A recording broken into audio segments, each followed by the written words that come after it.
Je voudrais commencer par vous dire que je suis très heureux d'être ici et remercier donc les organisateurs, en tout premier titre Julien Prorel, qui m'a invité, avec qui on a beaucoup échangé, avec énormément d'intérêt. Donc c'est une rencontre dont je suis très heureux. Et puis aussi évidemment Catherine Paulet et Eric Cagna. Je vous remercie de votre invitation et puis aussi de la qualité de votre accueil. Voilà. Le resto était très bien, l'hôtel tout autant. Alors, psychose et institution, c'est le titre de mon intervention. Vous avez dit un mot tout à l'heure, Catherine, en disant qu'il sera question de psychothérapie institutionnelle. Alors, effectivement, je vais un petit peu, dans mon propos, vous parler de psychothérapie institutionnelle, c'est-à-dire de la clinique des psychoses en institution. La psychothérapie institutionnelle est un mouvement qui est né autour de la question des psychoses et du traitement des psychoses, c'est-à-dire comment, pour ces patients qui étaient pour être d'une certaine manière irréductible à la psychanalyse en mode cure type, comment est-ce que ces personnes qui ne pouvaient pas aller à la psychanalyse, comment est-ce que la psychanalyse est allée à ces patients, là où ils étaient, c'est-à-dire dans les institutions psychiatriques. Je voudrais peut-être commencer mon propos par une précaution et préciser que je considère qu'il n'y a pas une psychothérapie institutionnelle, bien entendu. J'ai beaucoup entendu dans les échanges, mais est-ce qu'il est possible d'importer ou d'utiliser les outils de la psychothérapie institutionnelle en prison? C'est une vraie question. Donc, à mon sens, il n'y a pas une psychothérapie institutionnelle, mais évidemment des psychothérapies institutionnelles. D'ailleurs, peut-être même que le terme de psychothérapie institutionnelle est un peu chosifiant, et au fond est un signifiant qui regroupe une multitude de signifiés très différents. Et je pense qu'il y a autant de psychothérapie, même si bien sûr il y a des invariants structuraux, des concepts qu'on retrouve un peu partout, mais je pense qu'il y a autant de psychothérapie institutionnelle qu'il y a d'établissements, d'organisations sociales dans ces établissements-là, et de populations différentes reçues. C'est-à-dire que si la psychothérapie institutionnelle consiste en deux choses principales, je dirais qu'elle revient à institutionnaliser l'établissement. Évidemment, l'institution, ce n'est pas l'établissement. Institutionnaliser l'établissement et son aliénation sociale. Alors, bien entendu, ce n'est pas la même aliénation sociale en fonction des établissements, qu'on soit bien sûr dans le secteur pénitentiaire, qu'on soit travaillant dans une équipe mobile, qu'on soit dans un ITEP, dans un hôpital de jour. Et deuxièmement, institutionnaliser... Voilà, l'établissement à son aliénation sociale, bien sûr, mais institutionnaliser aussi la clinique. C'est bien toute la mission de la psychothérapie institutionnelle. On fait de la psychothérapie institutionnelle parce qu'on ne peut pas soigner ces patients seuls. Ce sont des patients qui ont des mécanismes psychiques tellement complexes, tellement marqués par des processus archaïques, qu'on ne peut pas relancer les processus que l'on souhaite, les processus thérapeutiques, les processus éducatifs, pédagogiques, seuls, sinon on le ferait, mais qu'on ne peut le faire qu'en s'adossant sur un collectif. Et je vais essayer de montrer pourquoi tout à l'heure. À titre d'exemple, j'ai aussi un cabinet où je reçois des patients pour qui il n'est absolument pas question de faire de psychothérapie institutionnelle, parce qu'une psychothérapie classique de type psychanalytique est largement suffisante. Donc institutionnaliser la clinique du traitement de l'aliénation mentale, de l'aliénation psychopathologique du patient. Donc évidemment, en fonction des caractéristiques qui organisent le fonctionnement psychopathologique des patients, ce ne sera pas du tout la même institutionnalisation, puisque l'idée c'est quand même que ce soit les caractéristiques du fonctionnement psychique du patient qui organisent le tissu institutionnel. Et bien entendu, ces caractéristiques ne sont pas du tout les mêmes que l'on soit dans les cliniques de la psychose, de l'autisme, de la perversion. Donc voilà, donc différents établissements, différentes modalités d'aliénation sociale en fonction de ces établissements, et différentes cliniques, différents fonctionnements psychopathologiques. Donc j'ai presque envie de dire que la psychothérapie institutionnelle est un mouvement qui ne peut se créer que localement, que là où l'on est. Et je me méfie toujours des généralités sur la question, parce que je pense que ça ne fonctionne pas. Même les grands maîtres, même François Tosquelles, qui a fait vraiment des choses hallucinantes à Saint-Alban, a travaillé quelques années dans l'association où je travaille, entre 70 et 75, à l'IRPR, et force est de constater, lui-même l'a reconnu, que c'était plutôt un échec. C'est-à-dire qu'il n'y a pas de recettes qui seraient appliquées, il n'y a pas des concepts qui seraient à déplacer, mais je crois qu'il y a des perspectives, des processus d'institutionnalisation, des créativités qui sont à soutenir là où l'on est, à partir des coordonnées sociales de son établissement et à partir des caractéristiques psychiques des patients que l'on reçoit. Voilà. Donc on pourrait presque dire la perspective est de créer sa propre psychothérapie institutionnelle là où l'on est. Voilà, cette précaution étant prise, je me rappelle que jeune clinicien, j'avais demandé à Jean M, lors d'un colloque avec un collègue, presque 20 ans maintenant, je lui avais demandé, un peu étonné, pourquoi est-ce que la psychothérapie institutionnelle était née dans les hôpitaux psychiatriques. À l'époque, je travaillais en CMPP, donc la question m'intéressait. Et il m'avait répondu tout à fait simplement que la psychothérapie, elle était née dans les hôpitaux psychiatriques parce que c'était là-bas qu'on trouvait les patients psychotiques. Les patients psychotiques étaient dans les hôpitaux, donc c'est tout simplement là-bas que ça s'est développé. On les trouve de moins en moins dans les hôpitaux psychiatriques, hein, nos patients psychotiques, ou alors ils traversent. Ils viennent quelques semaines et ils repartent. Et depuis le fameux livre de Patrick Kupchou, qui remonte maintenant déjà en 2007, Un monde de fous, on a eu la démonstration, mais on le savait bien, que les modalités que la société propose aujourd'hui de réception et de traitement de la psychose relèvent beaucoup moins du milieu hospitalier que de trois territoires, on pourrait dire, qui sont la famille, la rue et la prison. C'est-à-dire qu'énormément de patients psychotiques restent dans leur famille, lorsque les familles peuvent garder leurs patients, leurs membres complexes, dans la rue. Pour avoir habité longtemps à Paris, c'est assez stupéfiant. Enfin, j'imagine qu'à Marseille, c'est pareil. Enfin, j'habitais très longtemps à côté de la gare du Nord, et c'est évident que la rue à Paris est un lieu de folie, est un lieu de psychose. La rue, le métro, enfin, c'est évident. Et la prison. Donc je pense que de la même manière qu'il y a eu une éthique on parlait d'éthique tout à l'heure, il y a une éthique humaniste de ne pas laisser tomber la folie, de prendre en charge humainement les patients psychotiques là où ils étaient, dans des lieux qui étaient déshumanisants à cette époque-là, les asiles. Je pense qu'il y a aujourd'hui une même éthique à se tenir aux côtés des patients psychotiques là où ils se trouvent, c'est-à-dire dans la rue et dans les prisons, et qu'il y a des pratiques à inventer, à créer, à institutionnaliser. Évidemment, l'institution, ce n'est pas les murs, on peut très bien institutionnaliser des pratiques sur le trottoir. J'imagine que beaucoup les connaissent, mais mes amis Marie-France et Raymond Négrel font ça depuis très longtemps. Ils ont publié un livre remarquable qui s'appelle « La clinique de la rue ». Je pense qu'il y a vraiment énormément de perspectives à soutenir sur cette question-là, et c'est aussi ce qui fait que j'étais tout à fait heureux d'être invité dans un colloque, à partir d'un milieu que je ne connais pas très bien, au fond, la question de la prison, mais qui reçoit une population que là, je connais un peu plus. Alors, ce mouvement de psychothérapie institutionnelle, il est né dans cette idée-là, c'est-à-dire l'idée de lutter contre l'enfermement des psychotiques, l'enfermement asilaire des psychotiques, et contre cette dimension concentrationnaire de l'asile, c'est-à-dire sur des thématiques qui sont, je crois, tout à fait celles que vous pouvez retrouver aussi dans vos pratiques. Le premier enseignement, bon, je pense que tout le monde connaît un petit peu l'histoire de Saint-Alban, cet hôpital psychiatrique est devenu un lieu de résistance pendant la Seconde Guerre mondiale, Balvé, Bonafé, Toscaïès, mais également Tristan Tzara, Éluard. C'est cet hôpital psychiatrique où sous l'impulsion de Toscaïès, on a ouvert les portes, et tout le monde a essayé de participer à la vie collective. C'est-à-dire que chaque patient a retrouvé un peu d'initiative, de responsabilité, tout le monde a essayé de survivre ensemble à partir de ce qu'il était capable de faire. Qui pouvait bêcher. À la fin de la Seconde Guerre mondiale, on se rend compte qu'il n'y a aucun mort dans cet hôpital psychiatrique. Pendant très longtemps, on a cru que c'était le seul. Des travaux d'historiens ont montré que ce n'était pas du tout le seul. Il y en avait au moins 3 où il n'y a pas eu de décès hors cause naturelle durant la Seconde Guerre mondiale. Mais surtout, ce qui était tout à fait remarquable, c'était que non seulement il n'y a pas eu de décès durant cette période de vie collective, une période communautaire, on pourrait dire, mais en plus, les patients allaient beaucoup mieux. Leur symptomatologie avait diminué. Donc ça a été, je crois, le premier, je dirais, la première impulsion de ce mouvement de psychothérapie institutionnelle, c'est de se dire, lorsque l'on modifie l'organisation sociale d'un établissement, cela a un effet sur la symptomatologie des patients qui sont reçus dans cet établissement-là. Alors je précise, ça a un effet sur, je pourrais dire aussi des soignants, ça a un effet sur la symptomatologie réactionnelle, secondaire. Développer des lieux avec un peu plus de liberté, un peu plus de considération pour la parole, pour l'histoire, un peu plus d'initiative, de responsabilité, c'est pas ça en soi qui va soigner la schizophrénie. Ça ne va pas guérir la schizophrénie. Mais en tout cas, ça supprime, je voyais que dans l'argumentaire du colloque était noté la question de la suraliénation, mais effectivement, ça supprime cette suraliénation, c'est-à-dire qu'on arrive dans un lieu avec sa propre aliénation psychique, psychopathologique, et on est suraliéné par l'aliénation sociale propre, inhérente à l'établissement psychiatrique, pénitentiaire.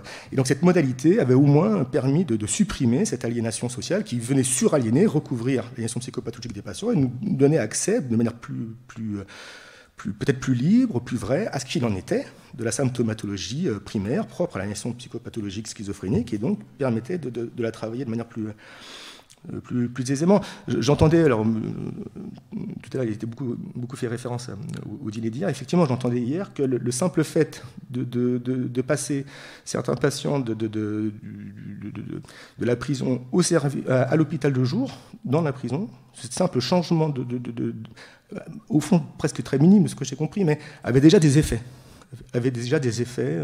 Sur certaines symptomatologies des patients. Alors, donc l'idée principe, était la suivante, de lutter contre ce qu'on appelle la pathoplastie, ou en tout cas d'orienter la pathoplastie. La pathoplastie, qu'est-ce que c'est? La pathoplastie, c'est la production de la pathologie par le milieu.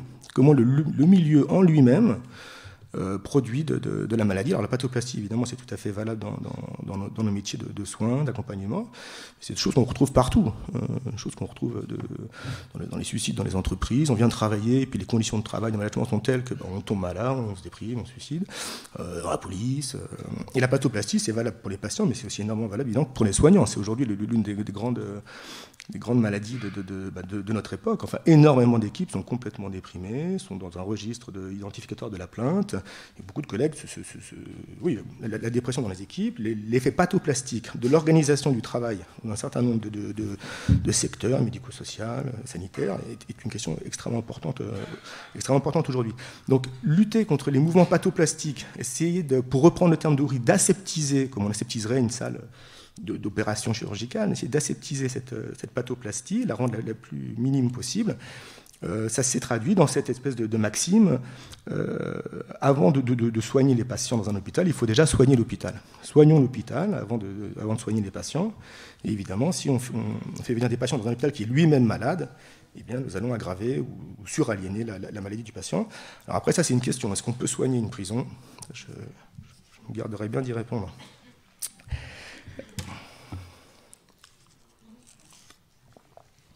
Alors, il y a un point fondamental dans ce développement, ensuite, du mouvement de psychothérapie institutionnelle.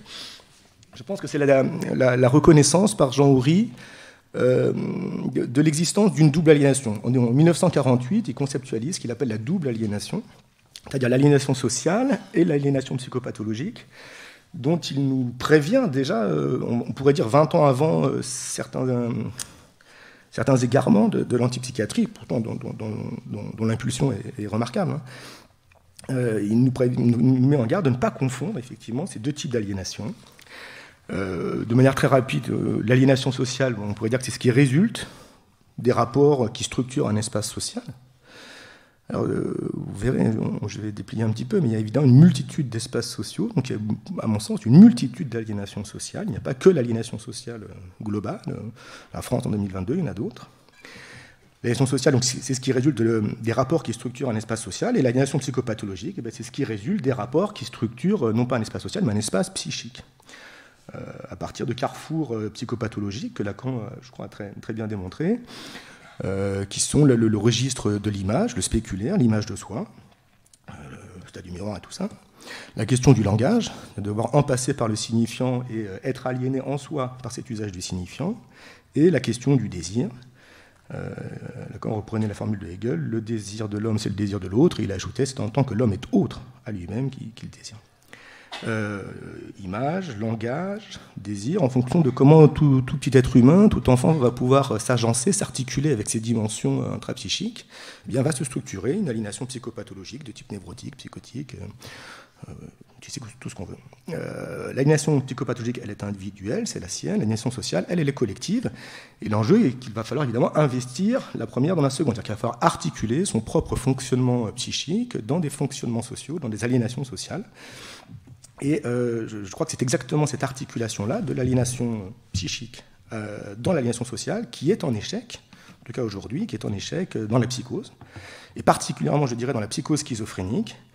Et je crois qu'il n'y a ça absolument rien d'étonnant dans une société qui est faite par des névrosés, pour des névrosés, et particulièrement par des névrosés aisés maintenant pour des névrosés aisés, que ceux qui ne sont pas se retrouvent exclus de l'organisation sociale qui structure cette société-là.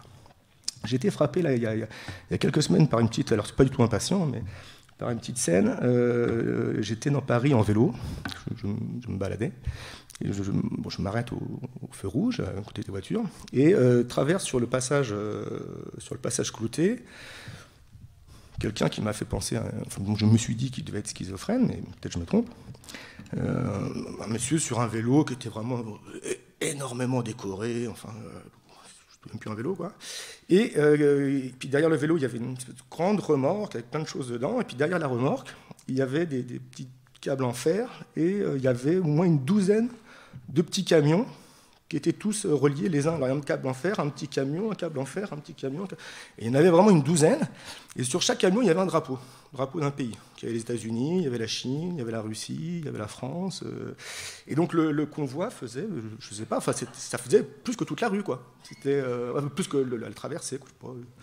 Je ne sais pas bien les mesures, je sais pas, 20 mètres ou quelque chose comme ça, je ne sais pas. Mais...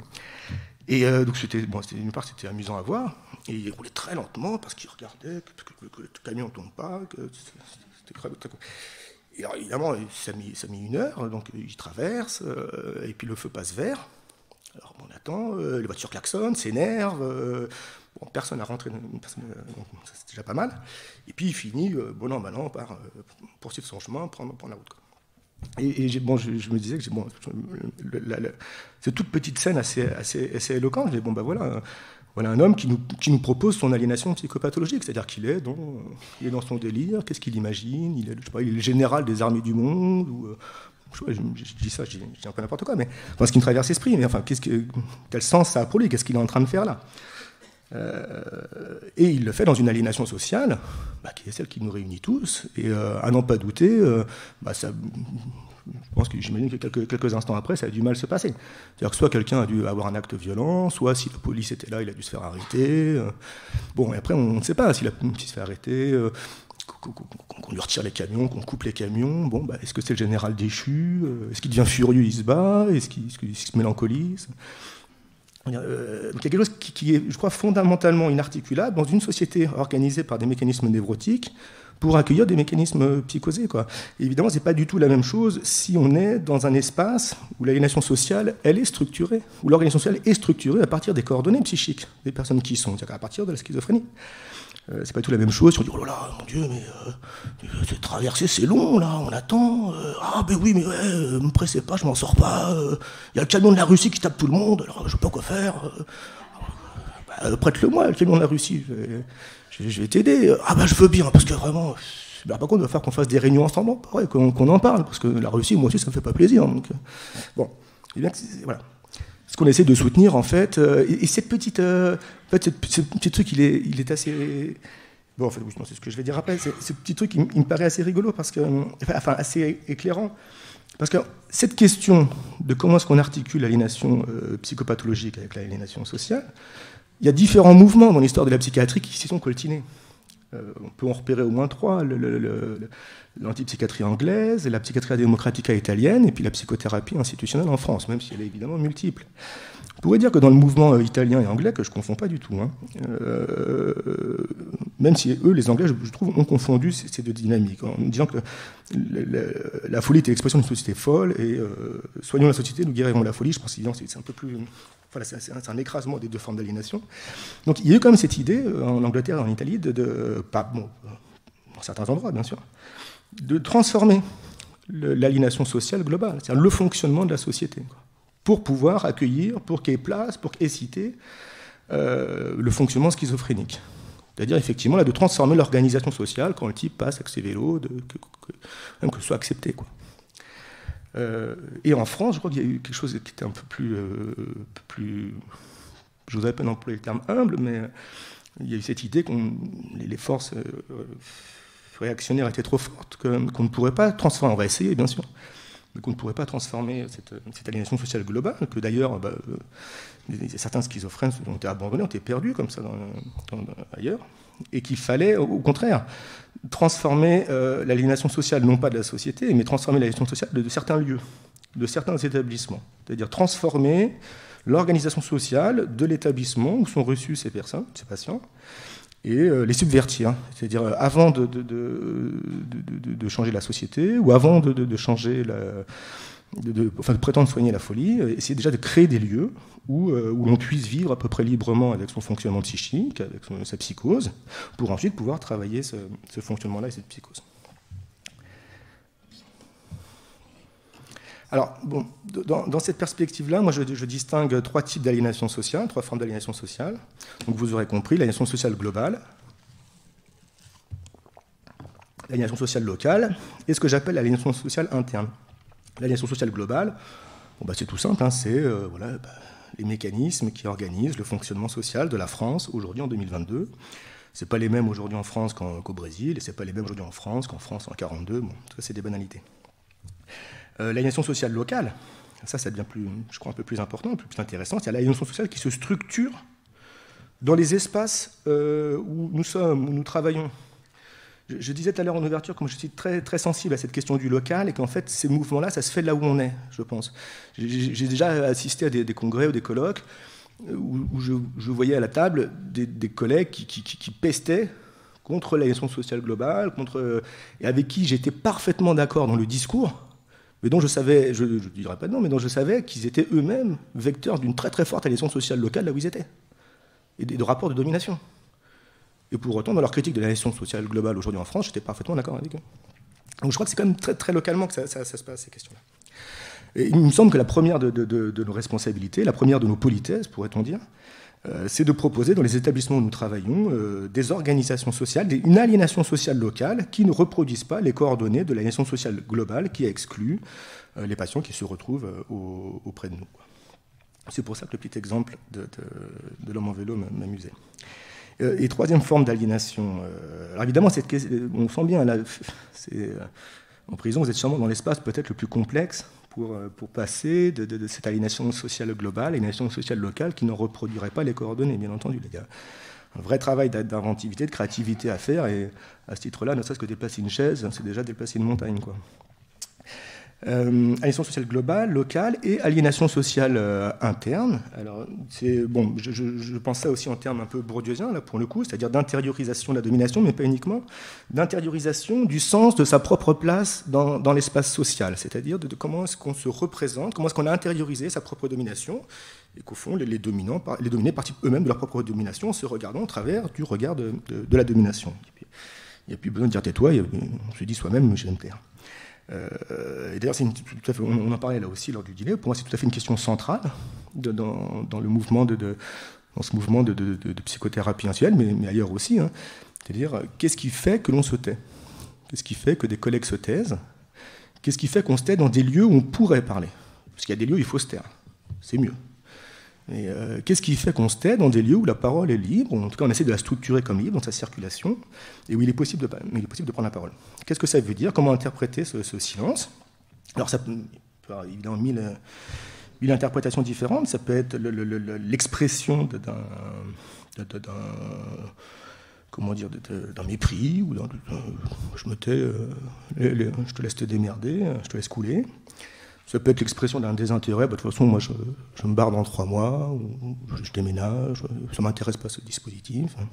Et puis ça peut être aussi très souvent l'expression, effectivement, de cette aliénation interne, cette aliénation sociale interne, c'est-à-dire un effet de domination. C'est-à-dire, on peut, bon, difficilement, mais on peut modifier l'aliénation sociale locale pour créer des espaces où on se retrouve, où on se réunisse, indépendamment de nos statuts, et on puisse prendre la parole sur un patient qu'on rencontre en commun à partir de différentes perspectives, hein, psychiatriques, éducatives, thérapeutiques. Mais il ne suffit pas de mettre des gens autour de la table pour qu'ils se parlent. C'est-à-dire que l'un des freins les plus importants est effectivement cette intériorisation de l'aliénation sociale, qui fait qu'à un moment, beaucoup se disent mais qu'est-ce que je vais dire, moi, qui ne suis que secrétaire, qui ne suis que je ne sais pas quoi, dans cette réunion, sur ce patient, alors qu'en face de moi, il y a le directeur, il y a le psychiatre, il y a le psychanalyste, qui, eux, évidemment, savent. Donc, du coup, c'est comme un enjeu très important dans les réunions. Le pouvoir symbolique, il est inégalement réparti. Et le pouvoir symbolique, c'est quelque chose qui porte, mais qui fait aussi taire. C'est-à-dire, il faudra analyser la répartition inégale du pouvoir symbolique dans les équipes. C'est-à-dire de l'autorité qui est créditée à la parole de quelqu'un. Et ceux qui sont détenteurs d'un coefficient important de pouvoir symbolique dans l'équipe, à mon sens, doivent être les premiers à se taire. C'est-à-dire le directeur, oui, le psychiatre, le responsable CGT, enfin, ces personnes qui ont là une parole facilitée, parce qu'elle est portée par un statut ou par une habitude.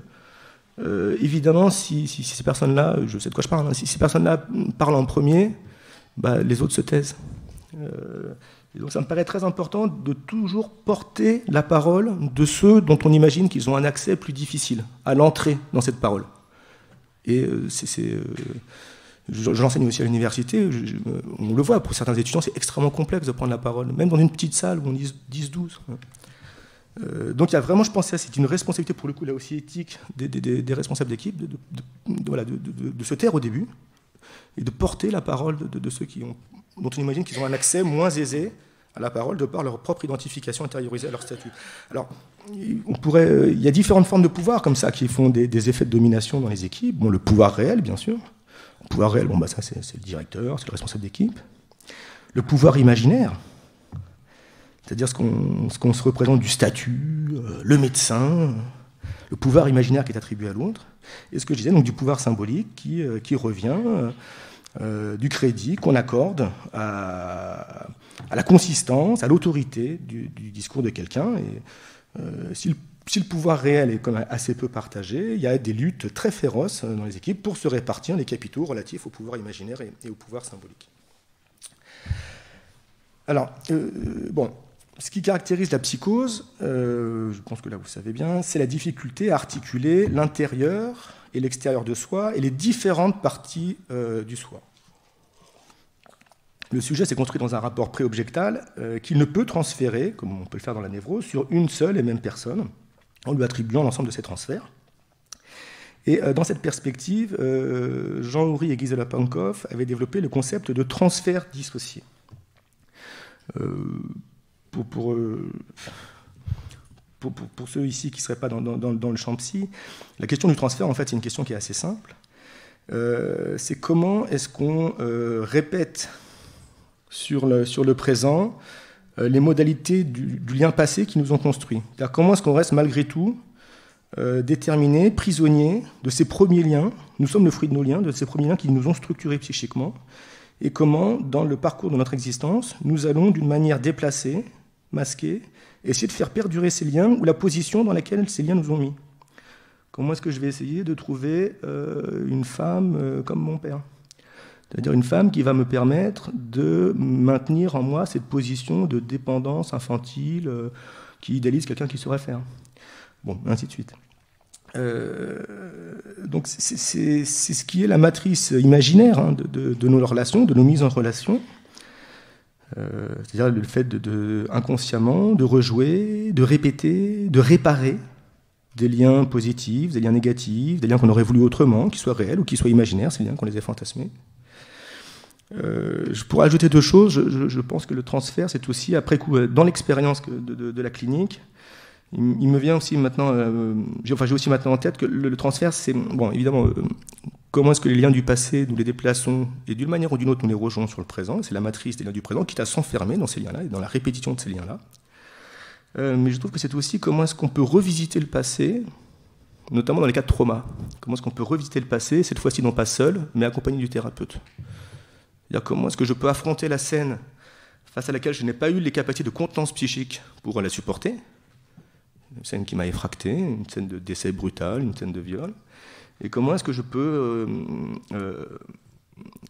en régressant, rétroactivement, rejouer cette scène, les enjeux de cette scène, mais cette fois-ci, cette chaîne, oui, tout à fait, mais cette fois-ci, non plus seul, mais accompagné d'un tiers qui est le thérapeute dont je peux témoigner de la scène. Il y a ça, et puis je trouve même, là aussi, chemin faisant dans la clinique, il y a une troisième dimension du transfert, qui est d'intérioriser le lien à l'autre. Alors là, en tant que thérapeute, je vais dire intérioriser le lien au thérapeute, pour supporter l'épreuve du réel, et pour supporter la violence, le choc du rapport à la réalité. Je rencontre moi beaucoup d'adolescents dans les structures au cabinet qui disent souvent mais j'avais hâte qu'il y ait la séance, j'avais hâte de vous retrouver pour vous dire que, et me témoignant là qu'ils avaient affronté un événement difficile mais pas seul. C'est-à-dire qu'un thérapeute interne qui les soutenaient dans cet événement-là et dont ils savaient qu'ils pourraient faire le récit de l'événement ultérieurement. Alors, bon, Oury et Pankow développent ce concept de transfert dissocié, c'est-à-dire que la psyché est dissociée, et on ne peut pas, sur une seule personne, comme le patient névrosé le fait en analyse, l'analyse c'est derrière dire il s'adresse à moi comme, je sais pas, comme un père persécuteur, il s'adresse à moi comme une mère bienveillante, ainsi de suite. On ne peut pas rejouer l'ensemble des liens qui ont constitué notre vie psychique sur une seule même personne. Il va donc falloir proposer plusieurs supports transférentiels à la projection de l'espace psychique du patient psychosé. Je tiens à dire là aussi que la clinique de l'enfance et de l'adolescence, de manière presque étonnante, est en train de m'enseigner que cette question du transfert dissocié, en fin de compte, je trouve qu'elle est totalement valable pour la psychose, mais je trouve qu'elle est aussi valable ailleurs. Et je trouve qu'elle est tout à fait valable aussi pour la question de l'enfance et même de l'adolescence. Les transferts partiels, transferts dissociés, les constellations transférentielles, bien entendu, c'est ce qui caractérise le lien transférentiel des patients psychotiques, mais pas que, je crois. C'est tout à fait efficient dans d'autres cliniques aussi. Alors, avec ces liens, ces transferts dissociés, le patient va se constituer, là aussi, dans cette chaîne conceptuelle, ce que Tosquelles a appelé une constellation transférentielle. C'est-à-dire, je vais me faire une constellation de transferts, et tel patient va être tout à fait séducteur avec son psychiatre, va être persécutant avec son éducateur, va être infantile avec je ne sais qui, et ainsi de suite. Et on se retrouve en réunion, et on ne parle pas de la même personne. Certains pensent avoir la vérité, ils disent mais non, il est comme ça, il est comme ci, oh, il avance, c'est génial, extraordinaire. Et puis il y en a un au bout de la salle qui dit mais pas du tout, il est dégueulasse, c'est un pervers, il est immonde.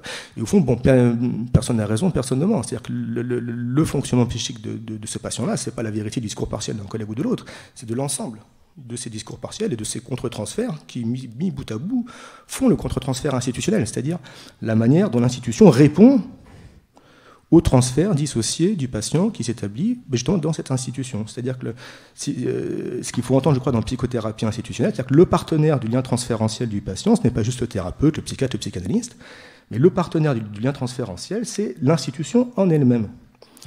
Donc il revient aux collègues de l'institution, d'être un peu efficients dans leur métier, quoi, mais aussi, et ça fait partie de leur métier, collectivement de structurer un espace institutionnel, un tissu institutionnel qui permette de réunir l'ensemble des fragments psychiques dissociés que le patient nous adresse à gauche et à droite.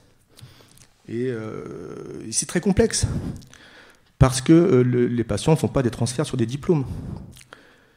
Il ne suffit pas d'avoir son Master 2 ou d'avoir fini son internat pour recevoir un transfert. Les patients transfèrent selon... c'est assez mystérieux, quoi. Il y a une phrase que j'aimais bien de Lucien Israël, qui disait « On n'a pas encore trouvé la différence entre le transfert et l'amour ». Et je trouve que c'est assez vrai, quoi.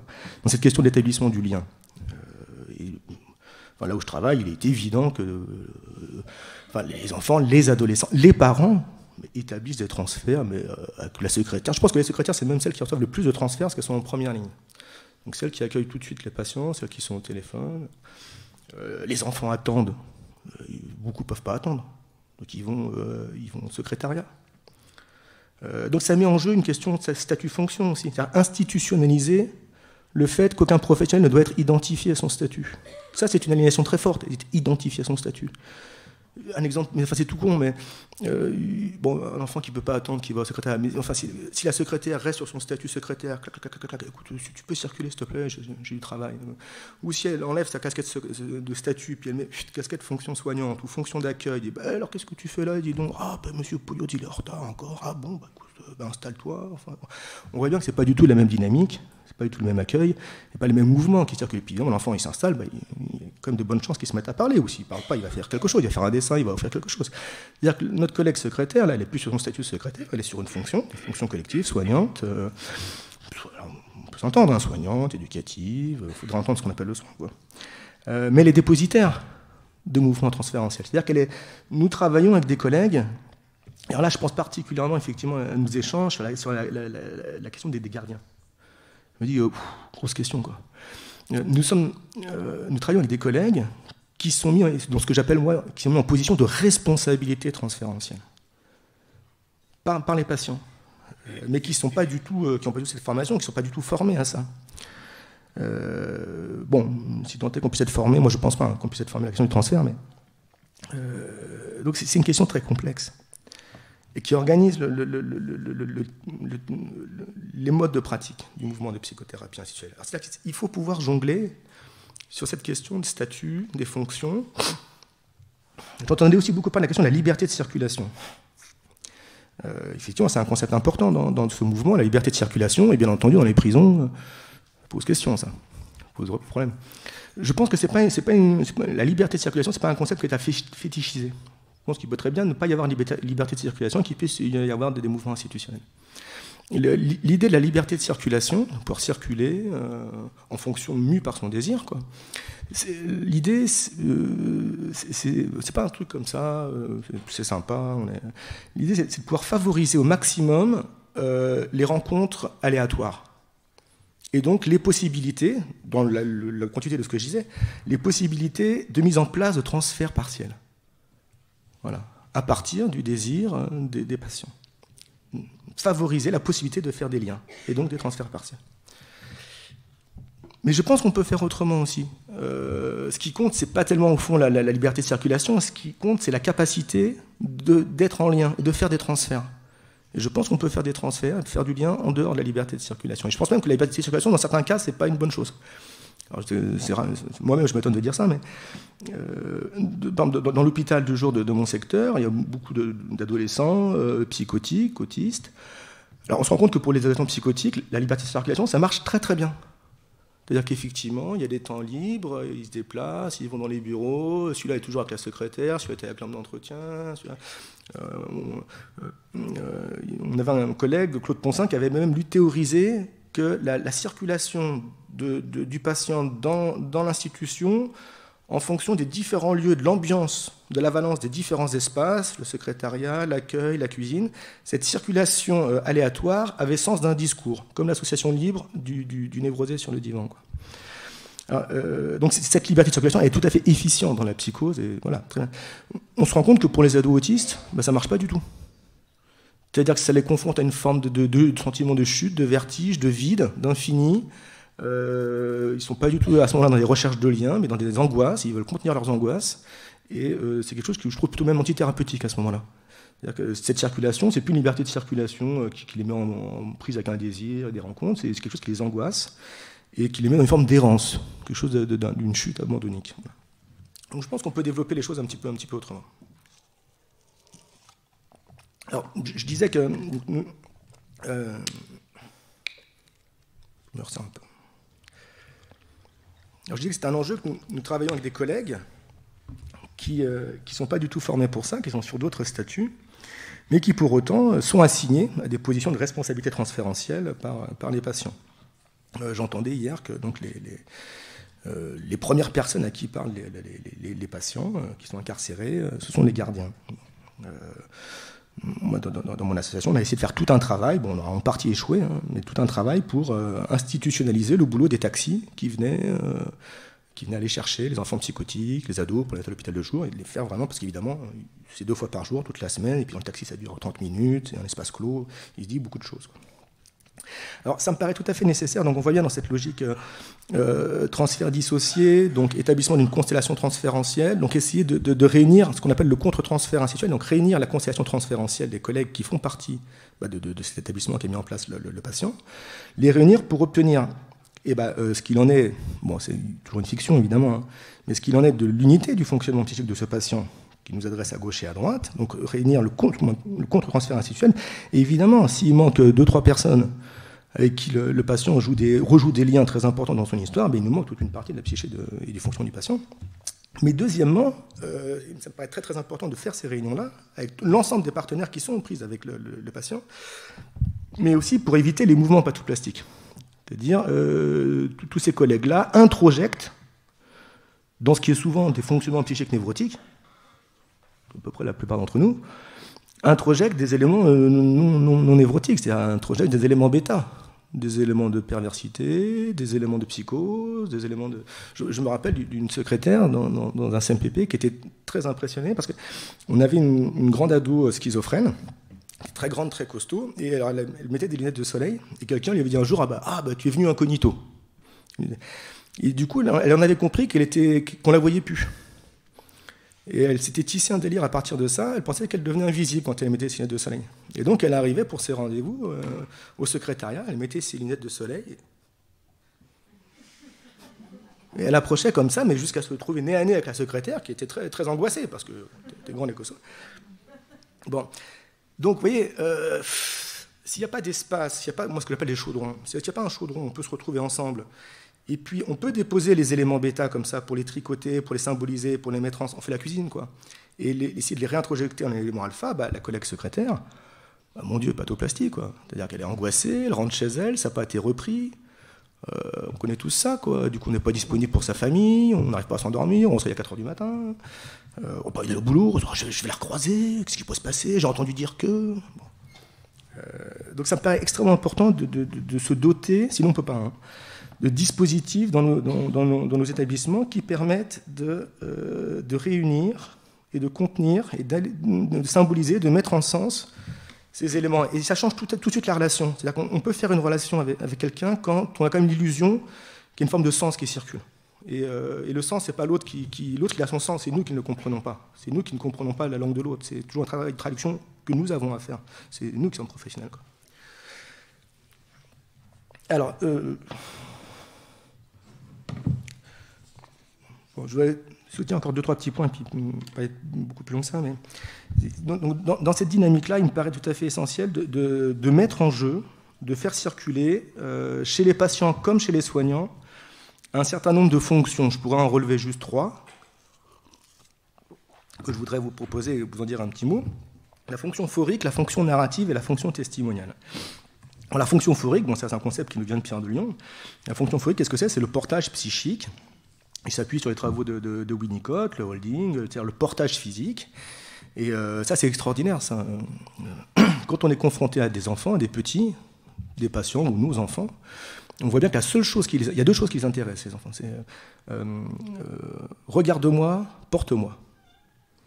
Maman, regarde-moi, papa, porte-moi, ou l'inverse. C'est les 2 choses qui les intéressent. Alors, le regarde-moi, nous, on l'a continué dans nos existences, hein, la preuve.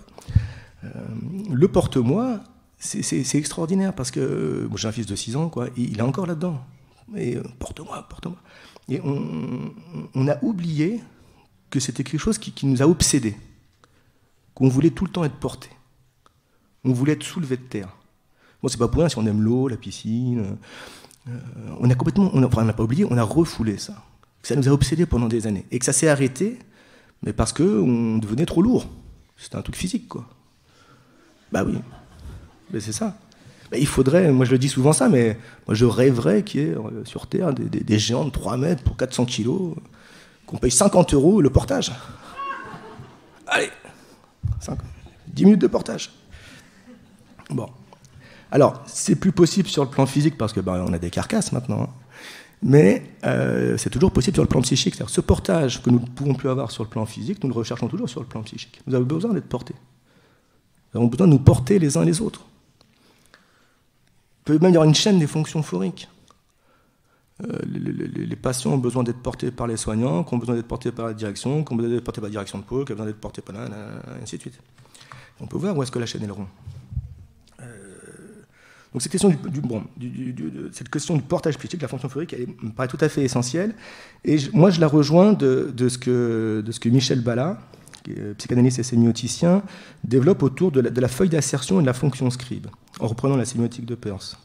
C'est-à-dire essayer de porter psychiquement les gens, le portage, c'est aussi garantir que les signes qu'ils nous déposent et au travers desquels ils nous parlent d'eux, peuvent s'inscrire et donner lieu à une tentative de mise en sens.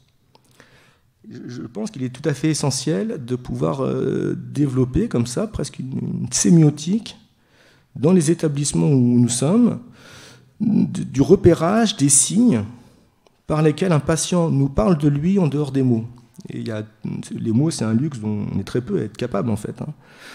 C'est un processus de symbolisation très élevé, les mots. Et évidemment, beaucoup de patients nous parlent autrement que par des mots, par des signes. Nous, dans l'Oise, là, en ce moment, on est recouverts d'adolescents qui se scarifient, recouverts d'adolescents suicidaires. Enfin, c'est stupéfiant. On est responsable de la psychiatrie de liaison avec le service de pédiatrie de Creil. Il y a 18 lits dans le service. Il y en a 12 qui sont en permanence occupés par des adolescents suicidaires. Sur le premier trimestre, le nombre d'ados suicidaires a doublé par rapport à l'année précédente. Donc il y a une vague d'adolescents qui viennent pour des troubles dépressifs, pour des scarifications, et avec des choses assez radicales quand même. Et nous, on arrive en bout de course. Ce qui est en train de nous faire changer nos pratiques. C'est-à-dire qu'on se rend compte qu'on reçoit ces adolescents-là pour du soin curatif, mais en bout de course. C'est-à-dire que ça fait, le symptôme est déclenché, la maladie est enquistée, ils ont été hospitalisés. Alors déjà, il y a des patients qu'on ne voit pas, donc il faut aller à l'extérieur. Tous les patients qui vont mal ne viennent pas nous voir, donc on a fait une équipe mobile, adolescents. Et puis on sait aussi que, bon, mis à part des cas de traumatisme brutal qui développent des symptômes immédiats, je sais pas, terrorisme, décès brutal, on sait très bien que des symptômes de scarification, des risques suicidaires, je sais pas, pour un ado qui aurait 16 ans, mais c'est le résultat d'un long processus. D'un long processus qui se met en place depuis 2 ou 3 ans. On le reçoit à 16 ans, mais il va mal depuis qu'il a 12 ans, peut-être même avant. Et il y a eu quand même l'apparition de signes auxquels nous avons été tout à fait aveugles. Parce que nous n'étions pas en dehors des murs, parce que nous n'étions pas assez dans le champ de la prévention. Et pour nous, aujourd'hui, c'est une question majeure que d'essayer cette dynamique sémiotique dont je vous parle, d'essayer de la déplier, mais sur l'ensemble du secteur. C'est-à-dire de faire des liens avec les partenaires. Là, on crée une maison des adolescents de l'Oise, qui est centrée sur la question de la prévention, et de faire du lien, du réseau avec l'éducation nationale, et faire des liens avec les partenaires qui, eux, sont les témoins des premiers signes de l'apparition de ce qui deviendra plus tard un trouble psychique qui fait que 2 ou 3 ans plus tard, on va recevoir le jeune de manière très complexe. C'est-à-dire un ado, je ne sais pas, c'est peut-être un gardien d'immeuble qui se rend compte qu'un ado dit plus bonjour depuis 3 mois.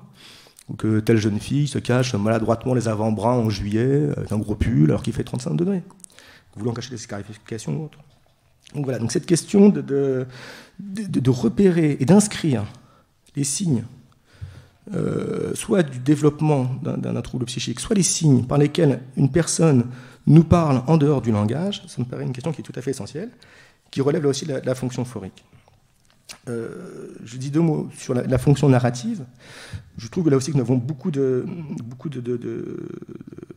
patients qui souffrent de ce que là aussi Pierre de Lion nomme des fractures de fonction narrative, c'est-à-dire des fractures de récit, des patients qui ne sont plus dans la capacité soit de se parler, c'est-à-dire de faire des liens entre les différentes parties d'eux-mêmes, puis dans la capacité de se parler à l'autre, et donc de se rêver. Moi, je pense fondamentalement que la question centrale de la thérapie, c'est celle de restaurer les liens. Pour la thérapie, nous sommes le fruit de nos liens, même aujourd'hui. Enfin, nous sommes le fruit de nos liens qui nous ont construits durant notre histoire, depuis tout petit. Même aujourd'hui, je ne sais pas, si demain notre conjoint se barre, ou si on va être triste, enfin, bon, je dis des banalités, mais enfin, nous sommes le fruit de nos liens. Alors, quand je dis restaurer les liens, évidemment, quand les liens externes se restaurent, on est content. On a des patients qui font des amitiés, des amours, on est très heureux. Mais je pense surtout à la question de restaurer les liens internes. Et quand je dis restaurer les liens internes, j'entends 3 choses, c'est-à-dire travailler sur les liens. Bon, ça, je pense qu'en prison, c'est quelque chose qui est assez important. Travailler sur les liens avec les différents personnages qui composent notre vie interne. Et très souvent, on se rend compte qu'on reçoit des patients qui sont malades, mais du lien qu'ils entretiennent non plus avec les personnages réels, mais avec les personnages psychiques. Je tombe malade du lien que j'entretiens avec mon père interne, que je n'ai pas vu depuis 10 ans, parce qu'il est mort ou je ne sais quoi, mais qui m'a fait ça toute ma vie, ou qui ne m'a jamais regardé. Et ce lien-là me rend malade. Je suis malade d'être encore en lien psychiquement avec mon mari qui s'est barré avec je ne sais pas qui. Je suis malade d'être encore en lien avec cette personne que j'ai tuée. Donc cette question des liens internes, et de restaurer, de travailler ces liens internes me paraît centrale. Deuxièmement, je dirais restaurer les liens, je pense, les liens entre les différentes parties de soi et de sa psyché, articuler les différentes parties de soi. Et actuellement, j'ai beaucoup de patients. Alors, on parlait à table hier de la clinique du genre. J'ai aussi tout simplement beaucoup de patients qui sont adolescents dans des désirs homosexuels et qui ne peuvent pas du tout, dans du pulsionnel homosexuel, et qui n'arrivent pas du tout à articuler ça avec les représentations sociales dominantes dans leur famille, dans leur milieu. Il y a un clivage très important entre leur désir homosexuel pulsionnel, ça, et en même temps le surmoi, ce qu'ils ont intériorisé, des interdits, et articuler les différentes parties de soi, quelles que soient ces parties-là, et certaines parties de nous ne nous plaisent pas d'ailleurs, nous n'en avons pas envie, mais elles sont là. Et enfin, restaurer les liens internes, je dirais, restaurer les liens entre les différentes époques de soi. C'est quelque chose que je dis souvent, mais moi je suis très sensible à la formulation anglaise. On ne dit pas « j'ai 40 ans », mais on dit « je suis 40 ans ». I am 40. Et je trouve que c'est tout à fait ça. Nous n'avons pas 40 ans, mais nous sommes 40 années d'existence. Et je crois que si la psychanalyse a bien appris quelque chose, c'est que l'inconscient ne s'inscrit pas dans le temps, et que ces 40 années ont laissé des inscriptions d'affects, d'éprouvés, qui peuvent se réactiver très rapidement sur un seul élément. Et on peut très bien, effectivement, avoir 40 ans, se retrouver dans un parc, l'odeur des fleurs, ça me rappelle comme mon père, j'étais enfant, le printemps, on fond en larmes, et à ce moment-là, on a effectivement tout à fait 5 ans. Ce qui s'active en nous est une émotion qui s'est inscrite lors de nos 5 ans. On a 5 ans pendant quelques instants, et on a besoin, à ce moment-là, qu'on prenne soin de nous comme quelqu'un de 5 ans, c'est-à-dire qu'on nous fasse un câlin, qu'on nous parle tendrement, qu'on raconte-moi ton souvenir, et puis après on retrouve notre âge. Voilà, donc je trouve que cette question des liens, par le récit, par la fonction narrative entre les différentes époques de soi, elle me paraît absolument essentielle. Je pars sous l'autorité d'un historien, mais je trouve qu'un adulte sain, c'est un adulte qui est capable d'être son propre historien, de devenir son propre historien. Je pense que là, nous avons à soutenir quelque chose de la mise en récit de nos patients. Et enfin, la fonction testimoniale. La fonction testimoniale, c'est pouvoir témoigner de ce que l'on est ou de ce que l'on vit, alors dans sa vie personnelle ou dans le travail. Je pense à la secrétaire, avec la gamine avec les deux soleils, pouvoir témoigner, avoir des espaces et des liens pour témoigner de ce que l'on vit à une autre personne qu'on constitue comme témoin garant de cette existence, dont on sait qu'on va pouvoir lui témoigner. Là aussi, je trouve l'une des choses que je remarque le plus fréquemment chez ces adolescents qui se scarifient, c'est un sentiment d'isolement total. C'est-à-dire être persuadé que leur éprouvé interne, leur ressenti, est inéchangeable avec l'extérieur. On ne peut pas articuler l'intérieur de soi à l'extérieur de soi. Ce que je ressens, ce que j'éprouve, est pour moi déjà tellement peu pensable, tellement peu symbolisable, que personne ne peut comprendre ce que je ressens. Et je ne pourrais pas traduire ça à l'extérieur pour que ce soit mis en sens. Le fait de pouvoir compter effectivement de manière récurrente, intériorisée, sur une personne, un thérapeute, mais peut-être autre d'ailleurs, qui occupe une fonction testimoniale, c'est-à-dire qui garantit que ce témoignage est possible, qui ne garantit pas qu'on va comprendre, mais qui garantit au moins qu'on va pouvoir dire, qu'on va pouvoir faire circuler l'intérieur sur l'extérieur, qu'on va pouvoir essayer de mettre en sens l'intérieur, en faire quelque chose de symbolisable. Bon, je pense que c'est quelque chose qui, là aussi, a beaucoup d'effets qui permet de supporter le réel. Voilà. Alors, pour finir, je parle de mettre en jeu un certain nombre de fonctions, et j'emploie le terme mettre en jeu à dessein. Dessein, c'est qu'à le dire. Je voulais finir peut-être par parler un peu, pour moi, de cette importance de la notion de jouer et du jeu. Là aussi, pour reprendre Pierre de Lion, moi je suis aussi tout à fait persuadé que le travail, nos métiers, qui sont des métiers très complexes, parce qu'on est en lien avec la souffrance psychique, souffrance sociale, je pense que notre travail est sain lorsqu'il est, à l'âge adulte, une position de perduration du jeu de l'enfant. Quand nous pouvons jouer à travailler. Alors ça demande effectivement de décaler les choses, ça demande d'avoir des liens qui permettent un peu de jouer, qu'il y ait un peu de connivence. Mais je crois que c'est tout à fait essentiel.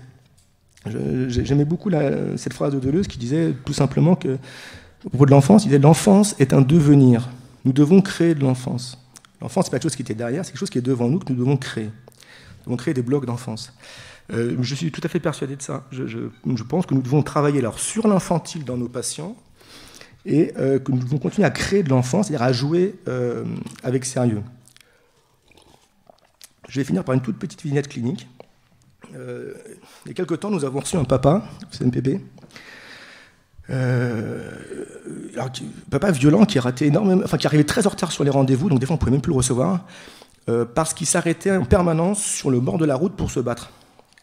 Quelqu'un qui roulait comme un dingue et qui cherchait à avoir régulièrement des bagarres sur la route. Donc il faisaient n'importe quoi, tombaient sur quelqu'un qui était un peu énervé aussi, et ils se battaient. Bon, dans d'autres situations d'ailleurs. On le recevait, ce papa, parce que la demande de soins était pour son enfant, qui avait 8 ans, qui était en CE2, et qui tapait tout le monde à la récré. Bon. Mon collègue psychiatre reçoit cet enfant et son papa, et le père lui dit écoutez, je veux bien que mon fils voie un psy, par contre, si ce que vous dites, ça me plaît pas, je vous préviens, je vous casse la gueule. Mais en plus, c'était un grand costaud, il était vraiment impressionnant, le mec. Hein. Et mon collègue, on est en réunion, du coup, Téli, je ne sais pas quoi faire, je le sens pas bien, celui-là. Hein. J'aime bien mon travail, mais quand même. Bon, qu'est-ce qu'on fait? Bon, on élabore ensemble, toute l'équipe, et je dis, bah écoute, berceuse. Alors, on a plusieurs outils thérapeutiques, plusieurs groupes, et il y a un groupe thérapeutique qui s'appelle Berceuse, Berceuse, c'est génial. C'est fait par 2 collègues. Une collègue rwandaise, qui s'appelle Tassienne, et Maria, qui, elle, est argentine. Et alors, le groupe, en fait, c'est un groupe mère-enfant, moins de 6 ans, des fois il y a des papas, mais bon. C'est un groupe sur la primoparentalité, quoi. Enfin, pas la primoparentalité, pardon, les débuts de parentalité. Les premiers mécanismes. Et qui est centré sur le chant et le récit de Berceuse. Notre collègue Maria, les musiciennes, elle a même fait un album, quoi, et où il chante des berceuses du monde entier, c'est-à-dire d'Amérique du Sud, d'Afrique, d'Inde. Alors c'est un truc extraordinaire, parce qu'elles sont là toutes les deux, elles sont maternelles comme pas possible. Maria avec sa guitare, et il fait chaud dans la pièce, enfin bon, et on dit, bah écoute... Et c'est l'idée de base, quand même, de ce groupe, c'est d'essayer de relancer une relation de maternage qui est un peu en panne entre une maman et son enfant, des mamans un peu persécutées ou un peu en difficulté pour materner, toujours pour les meilleures raisons du monde, elles-mêmes l'ont souvent peu été, mais des mamans pour qui, depuis leur statut de mère, cette fonction maternelle, elle n'est pas évidente, quoi. Donc il y a vraiment quelque chose de régresser un peu, de retrouver quelque chose d'ordre d'un portage. Et donc je dis à mon collègue psychiatre, bah, écoute, envoie-le à Berceuse avec son petit. Écoute, t'es sérieux là? Je dis, bah, oui. Essayons. Donc il pose l'indication, le papa se rend donc dans le groupe Berceuse avec son petit, très défendu au début, et puis la séance commence, la guitare, les chants, et puis bon, bah, ça n'a pas loupé, hein. Au bout de 15 minutes, le papa violent, il était dans les bras de Tassienne, il était lové dans ses bras, en larmes. Il pleurait vraiment, mais comme un enfant pleure.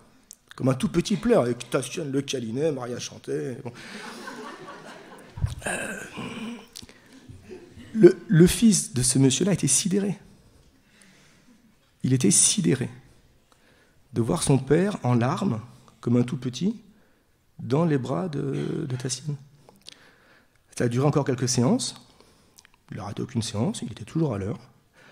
Et au bout de quelques séances, cet enfant-là a arrêté d'être violent à l'école. On avait réussi à comprendre assez rapidement que l'enfant qu'on nous indiquait, ce n'était pas le gosse de l'école, mais c'était l'enfant malade dans le papa. C'est-à-dire que cet enfant-là, par sa violence, il venait symptomatiser la maladie paternelle, qui était sûrement présente depuis son enfance, et qui n'avait jamais été soignée, et puis qui avait donc perduré jusqu'à l'âge adulte, et qui donnait lieu à des symptômes très bruyants auxquels s'identifiait cet enfant-là. Donc, soigner les symptômes de l'enfant, ça demandait de prendre en charge l'infantile dans le papa. Voilà, bon, donc j'ai dans l'idée, pour terminer, que cette histoire du soin, bah, au fond, ça peut se faire à peu près partout, je pense. Hein. Je pense que ça peut se faire partout parce que ça dépend des liens qui se construisent entre les êtres humains et des mouvements de transfert qui y circulent. Je vous remercie.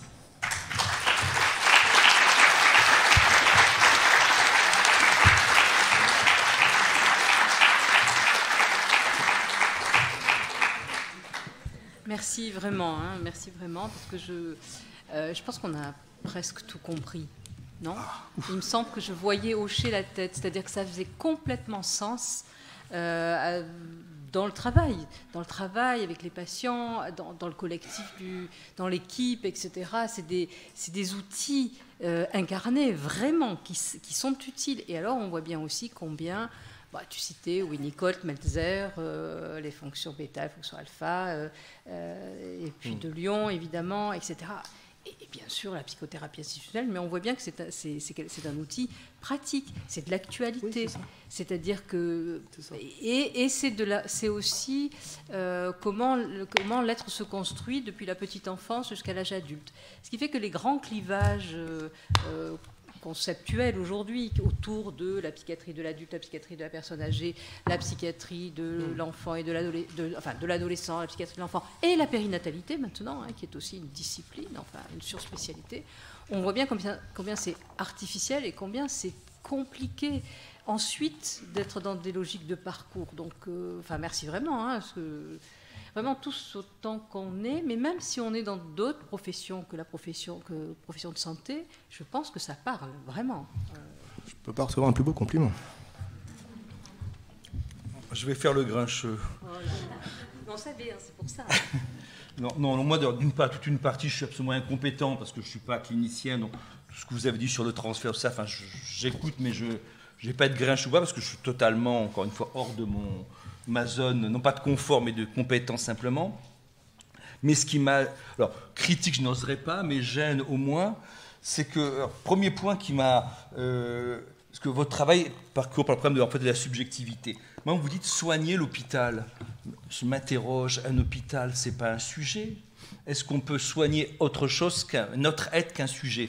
Donc, déjà, soigner l'hôpital, pour moi, c'est très énigmatique. Et puis après, dans le premier moment, vous avez beaucoup parlé d'aliénation. C'était, il me semble, votre terme clé. Et là, de mon écoute, j'ai l'impression, pas de mon écoute, qu'il y a, je dirais, quasiment une confusion. Vous parliez d'aliénation sociale. À un moment, je crois, vous avez même, il me semble, je ne suis pas sûr, cité Bourdieu, mais je ne suis pas sûr, même semble-t-il, donc aliénation sociologique, et là, bien sûr, je peux l'entendre, ou parler effectivement aussi du pouvoir symbolique, c'est ce moment où le sujet est amené à parler le discours du pouvoir qu'il domine. Donc ça, j'entends. Mais en même temps, ce qui m'a surpris à un moment, pardon, je vais paraître très pointilliste et orgueilleux. Bon, vous parlez de réel et vous parlez de réalité. C'est pas du tout pareil. La réalité, je veux bien, c'est un repérage sociologique. Le réel, quand même, il me semble, c'est un repérage psychanalytique, c'est le hors-sens, c'est l'impossible à dire, en tout cas l'impossible à écrire. Donc j'ai l'impression que les aliénations sociales et l'aliénation selon la psychanalyse se superposent, c'est-à-dire qu'elles sont totalement différentes. L'aliénation psychanalytique, d'abord, elle est imaginaire, c'est quand même le stade du miroir, et donc elle est constitutive de ce que je suis. C'est-à-dire, je m'aliène, je m'identifie à une figure qui est un leurre, cet enfant complet, dans une maturation et disposant de lui-même, avec une garantie symbolique, c'est toi. Donc cette aliénation symbolique, elle est constitutive du sujet, justement, donc elle n'est pas du tout comparable à l'aliénation que va pointer le sociologue. Après, vous parlez du pouvoir symbolique. Moi, là, je ne sais pas de quoi vous parlez. Si c'est le pouvoir symbolique, encore une fois, tel qu'en parle Bourdieu, je veux bien, et ça renvoie encore une fois à la violence symbolique, se dire socialement dans des mots qui ne sont pas les miens, ça j'entends. Mais il me semble, pour le peu, très très peu que je sache de psychanalyse lacanienne, que le pouvoir, le symbolique pour Lacan, c'est quand même c'est le point de vue du signifiant, le signifiant qui à la fois me dit, me représente et en même temps m'interdit. De là le statut du sujet divisé. Et ce sont deux champs donc, qui me paraissent peut-être connectables, j'en doute fortement, mais en tout cas disjoints. Et il me semble que le mot d'aliénation, notre première partie, a toujours servi à confondre une critique sociale, sociologique de l'hôpital à une analyse, à une référence psychanalytique d'une aliénation constitutive. Et de ce point de vue-là, je suis totalement perdu. Je le vois. Bon, vous avez des questions, j'ai pas mal de choses à répondre. Je suis un peu embêté si vous dites à la fin que vous avez entendu que mon propos servait à confondre l'aliénation sociale et l'aliénation constitutive du développement, du fonctionnement psychopathologique, parce qu'au contraire, c'est exactement l'inverse. C'est-à-dire de bien distinguer, et c'est bien pour ça que je reprends la distinction de Jean-Bry en 1948, les mécanismes constitutifs de l'aliénation sociale, qui sont effectivement secondaires. Lacan même les raillait. avec les mécanismes premiers, psychiques, de l'ordre du développement, du fonctionnement psychopathologique d'un individu, qui ne relève pas que de l'imaginaire et du miroir, mais qui relève, du symbolique, mais qui relève, oui, tout à fait, également aussi de la dimension du désir et de la question du langage, du symbolique. Donc, c'est-à-dire que la structuration de l'aliénation psychopathologique, c'est pas juste effectivement une question imaginaire, mais c'est une question qui met en jeu l'articulation des registres imaginaires, symboliques et réels. Donc, surtout, bien entendu, le propos, l'essence du propos, enfin en tout cas dans cette première partie, c'est au contraire de tout à fait discriminer. Et je disais bien, en 1948, Jean Oury nous permet d'éviter certains écueils, certaines maladresses justement qu'ont pu opérer, je le disais, le mouvement antipsychiatrique, en confondant les deux, c'est-à-dire en imaginant que l'aliénation sociale produirait l'aliénation psychopathologique. Non, pas du tout. Nous avons tous, c'est ce que j'ai essayé de développer dans toute la deuxième partie de mon intervention, nous avons tous des mécanismes qui président à notre construction psychique. Ce papa-là, à la fin, bon, ces mécanismes-là, nous allons devoir les investir dans le fonctionnement social, dans l'aliénation sociale. L'enjeu dans nos dispositifs de soins, c'est d'essayer de créer une organisation sociale qui permette de recevoir autrement les enjeux du fonctionnement de l'aliénation psychopathologique du psychique que s'est constitué un individu. Et c'est sur cette articulation-là que nous avons à travailler. Ensuite, sur la question réelle-réalité, oui, évidemment, le réel, la réalité, c'est pas la même chose. La réalité, c'est un mélange d'imaginaire et de réel. Et après, pour autant, je dois vous dire que la définition du réel de Lacan, je commence un peu à en revenir. C'est-à-dire ce réel inaccessible, ce moment de jouissance dont il resterait quelques instincts qui pousseraient l'objet petit a dans la reproduction, la répétition d'une recherche de désir. Je trouve qu'il aurait été peut-être plus fin de ne pas appeler ça réel, d'appeler ça autre chose que le réel. Voilà. Puis alors, sur votre première question, vous dites soigner, vous ne saisissez pas l'idée de soigner l'hôpital. Alors effectivement, dit comme ça, oui, on ne va pas soigner l'hôpital, c'est pas pas repeindre les murs. On va pas soigner quand je dis soigner l'hôpital, mais votre remarque est tout à fait juste, ça m'appelle à préciser. Soigner l'hôpital, c'est soigner les rapports. C'est soigner les rapports qui constituent le tissu social dans l'hôpital. Alors après, c'est vrai, peut-être que effectivement, si c'est mieux repeint, ça un rapport moins plus sympa, ça c'est sûr. Et pour le coup, là, on est effectivement dans une dynamique intersubjective. C'est-à-dire soigner les rapports sociaux, les rapports humains au sein de l'hôpital. Essayer de déhiérarchiser un petit peu le pouvoir en l'institutionnalisant. Essayer de faire jouer un peu cette fonction diacritique qui permet de distinguer le statut, le rôle, la fonction. Que les gens ne soient pas uniquement aliénés à leur statut, à leur tâche, à leur profil de poste, mais qu'il puisse y avoir du jeu. Donc soigner l'hôpital, ça veut dire soigner c'est la question de l'ambiance, que Oury appelle la Stimmung. C'est-à-dire qu'on arrive dans un endroit où on sent l'ambiance. On sait si on peut travailler ici, si on peut faire quelque chose, ou si c'est pas la peine. Donc cette question de l'ambiance, alors c'est vraiment une question qui m'est très très très très chère dans toutes mes équipes. Je prends, c'est une question presque obsédante pour moi. Cette question parce qu'on en parlait tout à l'heure, on peut faire ça aussi, mais parce qu'il y a une ambiance, parce qu'il y a une sous-jacence. Donc soigner l'hôpital, c'est travailler cette sous-jacence, travailler cette ambiance imperceptible, c'est très délicat, c'est vraiment de l'horlogerie, qui fait que les rapports se jouent un peu autrement. Et ne sont pas uniquement réglés de statut à statut et par une hiérarchie. Voilà. C'est ça que j'entends par soigner l'hôpital. Et là, ça met complètement, je crois, en place la question intersubjective.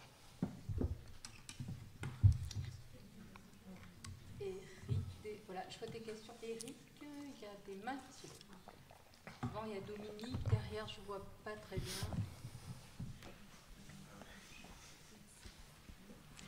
Bonjour, je m'appelle Béatrice Diebol. Par rapport à l'âge, j'ai 42 ans de psychiatrie, puisque je suis infirmière de secteur psychiatrique. Et oui, là, on existe encore. Et d'ailleurs, sur ma feuille de paie, il y a marqué catégorie en voie d'extinction. Peut-être que c'est une forme d'aliénation, je ne sais pas. En tout cas, je vais bientôt partir à la retraite et je voudrais d'ailleurs vous remercier, monsieur, pour avoir évoqué et parlé en si beaux termes de la psychothérapie institutionnelle. J'ai travaillé donc avec le docteur Jacques Tosquellas pendant plus de 30 ans. J'ai rencontré Marie-France, j'ai pu voir Pierre de Lyon à Saint-Alban. Tous ces gens me parlent et me rappellent des souvenirs mémorables. C'était encore l'époque où les ASH avaient le droit de parler en réunion, puisque maintenant on appelle ça des staffs, et pouvoir dire tout ce qu'ils pouvaient dire avec les patients quand ils nettoyaient leur chambre. Et c'était d'un apport très important. Nous avions tous notre place, de l'infirmière à l'aide-soignante, à la SH, à la psychologue et même la secrétaire. Et puis sont arrivées les activités thérapeutiques que nous appelons maintenant activités à médiation thérapeutique et qui ne sont pas occupationnelles parce qu'il y avait toujours un débriefing. On va parler anglais, bien entendu. Et en fait, c'était très important. Les portes n'étaient jamais fermées. Il y avait une libre circulation. Vous parliez de libre circulation. Moi, j'ai vu ça au niveau géographique dans les hôpitaux. Nous étions à la Caplette et c'était tout le temps ouvert. Les patients venaient nous parler, nous faisions des activités, nous mangions avec eux. Moi, j'ai fait plusieurs séjours à l'étranger. Depuis l'ouverture des frontières, ça nous est refusé, mais ça, c'est un autre problème. Et nous avons pu échanger comme ça avec le docteur Toscaïès, qui était dans toute confiance et en toute sérénité avec ses patients et avec son équipe. Actuellement, le docteur est parti. La psychothérapie institutionnelle, on n'en parle plus. Je voudrais remercier un médecin qui est dans la salle ou qui est peut-être parti. C'est le docteur Chaban, qui est revenu parmi nous et qui a pu, contre vent et marée, se battre contre les médecins qui étaient beaucoup plus médicalisés que psychothérapeutes institutionnels, parce qu'il ne s'est pas tu, il a parlé et il s'est battu contre ça et on a pu continuer à travailler comme avant. C'est pas chose simple de faire des activités à médiation thérapeutique avec des médecins qui ne comprennent pas, qui pensent qu'un Zipadera, c'est beaucoup mieux qu'une activité. Donc il a fallu aussi transmettre ce savoir et transmettre aussi aux nouvelles recrues, entre guillemets, qui sont nos infirmières et qui arrivent de général, en fait, qui n'ont pas eu du tout le nombre d'heures de psychiatrie comme nous, on a pu l'avoir. Voilà, donc je voulais vous remercier, monsieur, parce que ça veut dire que ça existe encore. Merci.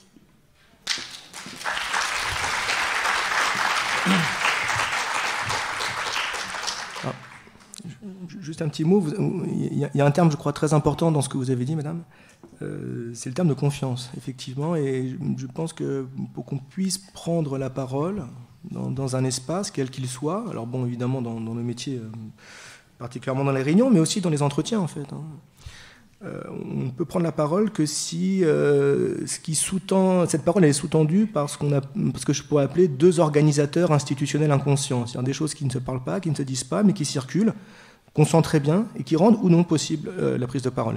Et ces organisateurs institutionnels inconscients, moi je pense que c'est la confiance et la bienveillance. C'est-à-dire avoir confiance dans la bienveillance de nos collègues, qu'on s'apprécie ou non d'ailleurs, mais avoir confiance dans la bienveillance de nos collègues, de nous aider dans le travail, c'est-à-dire de nous soutenir dans nos tentatives de mise en pensée, dans nos créativités, de nous relayer lorsqu'on est en difficulté avec un patient à penser. Et effectivement, je vois beaucoup de dispositifs où on sent que la confiance et la bienveillance, en tant qu'organisateurs, ont été remplacés par la défiance, par des fonctionnements un peu d'angoisse, rigidifiés, mais qui sont un peu paranoïaques. Et effectivement, ça rend très compliqué une circulation libre de la parole parce que nous ne sommes pas adossés à cette confiance. Donc c'est tout ça, l'ambiance, c'est-à-dire soigner l'hôpital, c'est aussi ça, c'est travailler les conditions du fait de pouvoir travailler ensemble, quoi. Oui, rebonjour. Donc moi, Jean-Charles Bernard, je suis psychiatre, en tout cas c'est le statut auquel j'essaye de ne pas être trop aliéné. Je voulais vous remercier déjà de votre intervention. Et effectivement, vous avez dit plein de choses passionnantes et vous avez dit notamment quelque chose qui est la psychothérapie n'est pas un mouvement qui peut se créer, enfin, n'est un mouvement qui ne peut se créer que localement, là où on est, ce que je trouve très juste. Et je me permettrai éventuellement de rajouter ou d'interroger effectivement là où on est, mais aussi au moment où on est, effectivement en fonction des, enfin, effectivement le lieu et l'espace. Et du coup, ça me permettrait de faire un peu le lien avec ce qu'avait dit Monsieur Crémieux. Je ne sais pas s'il est toujours là aujourd'hui, enfin là maintenant. Et il disait, je serai très attentif à la réponse que vous trouverez. Il disait, il y avait deux hypothèses, soit on posait les mêmes questions pour trouver les mêmes réponses, soit on affinait la réponse au fur et à mesure. Alors moi je pense déjà effectivement que ce qui est intéressant et ce qui a lieu d'être en psychiatrie, c'est bien évidemment les questionnements et non pas les réponses, parce que quand on commence à trouver des réponses en psychiatrie, c'est qu'on s'est probablement égaré en chemin, je pense. mais également ce questionnement, il doit sans cesse se reposer, à mon sens. Même si le questionnement s'est déjà posé dans les mêmes termes, dans un autre espace, effectivement, il sera toujours différent parce qu'au moment où on le pose et avec le collectif avec lequel on le pose, ça sera différent. Donc bon, bref, c'était juste pour noter ça. Et pour reprendre, quand vous parliez de Bion, vous avez utilisé le signifiant chaudron. Effectivement, pour prendre une image, dans ce chaudron, on fait de la soupe. Et effectivement, si on fait de la soupe à Paris ou si on fait de la soupe une fois tous les 3 ans, effectivement, ça ne marche pas, on a faim en fait. Il faut manger assez régulièrement, il faut manger localement. Ça fait écho peut-être à d'autres préoccupations, mais ça serait aussi fou que quelque chose dans une institution où il ne serait pas possible de re-questionner régulièrement certaines pratiques, de re-questionner régulièrement certains usages. Donc effectivement, moi je voulais juste souligner ça, qu'à la fois c'est localement, mais également dans le temps, localement également. Voilà. Oui, je vous remercie. Je ne peux pas être plus d'accord. Totalement d'accord avec ce que vous dites. Et oui, je suis très sensible à cette idée d'effectivement le chaudron qu'il faut qu'on mange tous les jours. Oui, bien sûr. Et effectivement, cette question de... Parce que le chaudron, c'est quoi? C'est l'analyse institutionnelle. C'est ça qui permet effectivement de soigner l'hôpital, pour travailler.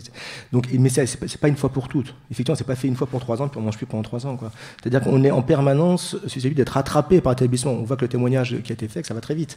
On peut tout le temps être l'établissement guette. Alors, il faut assumer l'établissement, mais il faut pouvoir s'en extraire en l'institutionnalisant. Et ça, c'est un mouvement un peu continu. C'est comme le vélo, quand on arrête, ça s'arrête.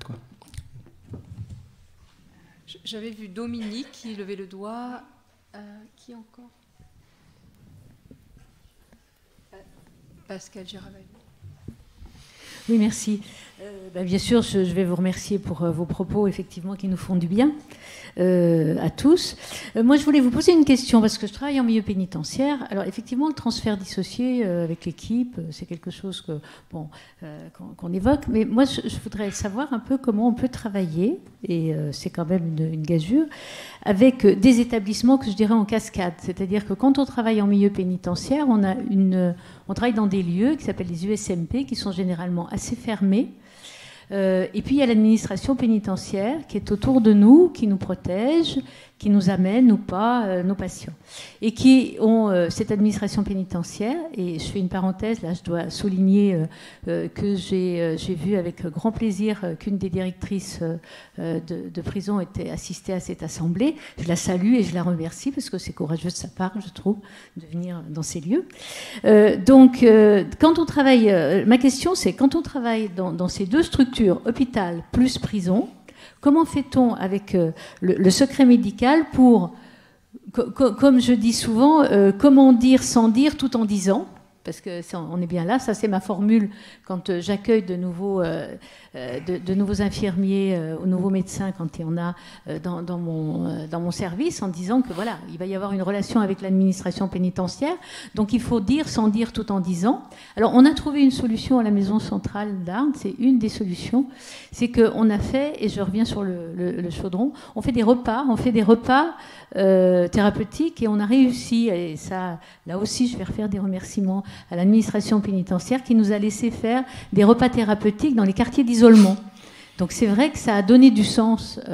On a pu, j'allais dire, extraire certains patients qui étaient vraiment complètement délirants et leur redonner du sens à qu'est-ce que ça voulait dire que prendre un repas ensemble. Mais par le petit fenestron qui est dans la porte de la salle où nous avons les repas, c'est une toute petite salle, hein, c'est le parloir des avocats, je vois bien que de temps en temps, il y a les surveillants qui viennent. Et j'aimerais parler avec eux, mais c'est compliqué. C'est compliqué, et je reviens à ma question. Voilà, merci.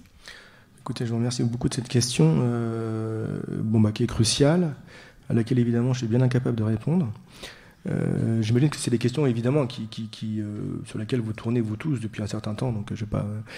Mais ce que je peux dire, enfin ce que j'aperçois au travers de nos échanges hier, aujourd'hui, c'est qu'effectivement là il y a presque une difficulté structurelle. C'est-à-dire que dans ce que j'ai pu évoquer de l'ordre de la réunion, de la concertation transférentielle, de cette idée de collectif, il y a dans l'organisation le sentiment de l'hôpital, d'un hôpital de jour dans une prison, quelque chose qui, dans l'ensemble enfin, le personnel vient de deux champs différents. C'est comme s'il y avait une forme de clivage un petit peu. Or, ça n'existe pas, je pense, pour les patients. C'est-à-dire que les patients parlent à ceux qui sont autour d'eux. Par exemple, moi, je ne sais pas, enfin, je suis très impressionné par le travail que font les gardiens. Je veux dire, je ne sais pas comment ils font. C'est-à-dire qu'être en première ligne, au contact de patients schizophrènes, alors déjà, je pense qu'être au contact de gens incarcérés, c'est pas simple. Mais être au contact de personnes incarcérées schizophrènes, qui ont des productions délirantes, c'est-à-dire qui vont en permanence vous introjecter des éléments bêta, c'est-à-dire des éléments qui ne feront pas sens. Ils vont vous dire des choses folles, qui feront des choses folles. Toutes ces personnes qui travaillent en tant que gardiens, qui reçoivent ces propos-là, j'imagine que certains sont de bonne volonté, essayent d'échanger un peu, de soutenir le pauvre gars qui est en face, qui est mal, quoi. Mais enfin, ils repartent avec ça. Waouh! Enfin, je ne sais pas s'ils restent longtemps, je ne sais pas quel est le taux de turnover dans les prisons, mais enfin, qu'est-ce qu'ils font de tous ces éléments-là avec lesquels ils rentrent à la maison, si justement, eux, ils n'ont pas le chaudron? D'une part, je pense que c'est complexe pour les soignants, parce que j'imagine que ces personnes-là, les gardiens sont dépositaires d'énormément d'éléments dont ils ne savent pas quoi faire, d'énormément de signes qu'on ne leur demande pas d'interpréter, mais dont on aurait tout à gagner qu'ils puissent nous les relayer. Et deuxièmement, les soutenir aussi, en les aidant à mettre un peu en sens ce qu'ils reçoivent tous les jours de la part des patients. Et le risque, c'est qu'à force, ils tombent malades ou qu'ils déshumanisent la relation, donc ils sont fous, il n'y a rien à comprendre. Enfin, c'est pas très, très, très complexe. Effectivement, c'est un enjeu, oui. Si Madame Bouchard est là, elle pourrait s'exercer à une réponse, mais je ne la vois pas. Sinon. Ou si donc Madame Bouchard, je sais, mais peut-être quelqu'un d'autre qui a l'opportunité de répondre. Je vois pas. Oui, non. Alors moi, non, pas du tout pénitentiaire. Pardon, non, je sais. Mais je voulais savoir, parce que, au fond, Dominique et... Mais peut-être que je peux... Mais vas-y. En fait, Pascal Giravalli, en fait, c'était... parce que du coup, ça me par association, pour un peu apporter à la réflexion, parce que Bon, je vous remercie, ce que vous avez déployé. Sur la question, effectivement, de la psychothérapie institutionnelle, c'est là où on est. Et peut-être pour répondre à la question de la prison, alors moi je fais part de mon expérience, parce que je travaille en milieu pénitentiaire depuis une trentaine d'années, et 25 ans donc en détention, et depuis quelques années j'ai rejoint l'hôpital, dans une structure un peu particulière, l'UHSA, dont on parlera un peu cet après-midi, qui est un hôpital sécurisé, qui accueille des personnes détenues. Et donc je suis restée très longtemps, et en particulier... Une expérience pour moi qui m'a fondée, c'est alors le SMPR des Baumettes, je dirais ancienne formule, était un lieu où il y avait une permanence soignante 24 heures sur 24. C'est-à-dire que la question c'était être là. C'était même pas être là, c'était y être. Et le gros du dur de l'institution, c'était chez la prison des hommes. Et puis, il y avait un petit exercice qui était à la prison des femmes. Parce que l'intérêt, par rapport à ce que vous disiez aussi, de l'exercice en milieu pénitentiaire, me semble-t-il, moi c'est ce que j'ai adoré, c'est qu'on n'est pas dans la catégorisation, finalement. On a des bébés, on a des femmes enceintes, on a des adolescents et on a des personnes âgées. Du coup, on ne se pose pas la question de savoir... On se pose toujours la question de savoir, certains on les préférerait dans un lieu uniquement hospitalier, mais on est là pour s'en occuper. Et du coup, le travail qu'on a fait pendant des années à la prison des femmes, comment dire, c'était ce que vous décrivez. On faisait de la psychothérapie institutionnelle. Alors, je me tourne vers Marianne qui a travaillé un petit peu, parce qu'en fait, il y avait juste quelques consultations de psychiatres, une psychologue, et puis c'était tout. Et on travaillait avec l'administration pénitentiaire. Alors justement, Dominique posait la question de comment dire sans dire tout en disant. Mais finalement, c'est le lieu dans lequel j'ai personnellement été le plus libre, le plus créatif. Probablement parce que je savais que je m'adossais en interne, psychiquement, à une institution plus forte qui me maintenait. En revanche, quand je suis revenue sur l'hôpital 30 ans après, le choc a été terrible. Peut-être parce que quand on est au fin fond de la prison, on est un peu dans d'autres... Et effectivement, à travers ce que vous disiez, hein, dans le lieu dans lequel je travaille, on essaye de tricoter au quotidien un petit peu tout ça ensemble. Mais ce que j'ai retrouvé et qui m'a le plus déstabilisée, c'est la place à laquelle, finalement, les équipes m'assignaient en tant que coordonnateur, et continuent à certains moments un peu moins, j'ai l'impression, à m'assigner, et avec effectivement souvent des soignants qui découvraient la question de pouvoir parler, de pouvoir dire, de pouvoir, en dehors de la question des fiches de poste dont on a parlé à un moment. Voilà, c'était pour un peu... Donc merci beaucoup. Merci.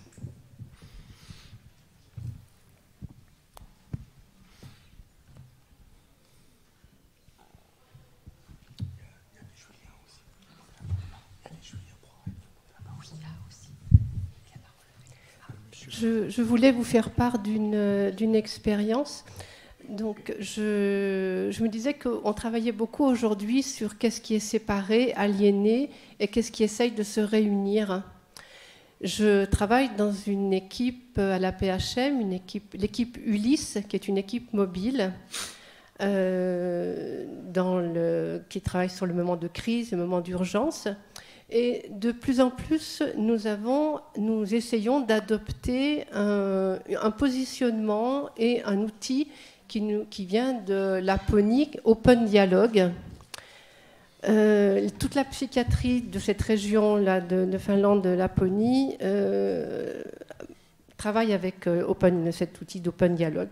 Et il est, je trouve, très réunissant. Il s'appuie sur la systémie, puisqu'on essaye de rassembler des personnes qui ne peuvent plus communiquer.